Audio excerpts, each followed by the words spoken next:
আপনি বলে কি শুরু করছেন অফিসে? বস আমি আবার কি করলাম? আরে আপনার সাহস তো কম না, মুখের উপরে মিথ্যা কথা বলেন। আরে আপনি তো জেন্টেলম্যান ভাবছিলাম, আপনি চরিত্রবান ভাবছিলাম। এগুলো কি শুনতেছি আপনার সম্পর্কে?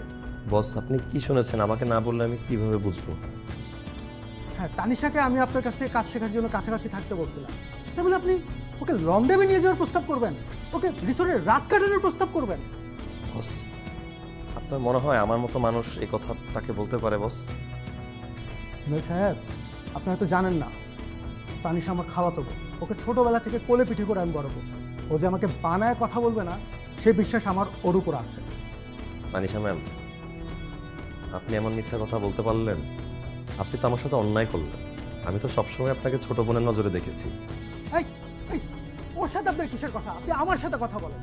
হ্যাঁ মানলাম, আপনি না হয় অফিসের একটা অ্যাসেট, তাহলে যা ইচ্ছে তাই করবেন। শোনেন, আমার কোম্পানির একটা গুডউইল আছে। আপনার মতো লোককে আমি এই কোম্পানিতে রাখবো না। You are fire.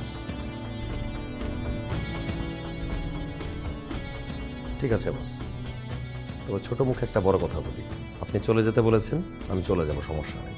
আমি তো জোর করে আপনার কোম্পানিতে চাকরি করতে চাই না। তাহলে এত কথা কিসের? আপনি যান তো যান, আমার স্টাফদেরকে কাজ বুঝাই দেন আর আপনি বিদায় হন, যান।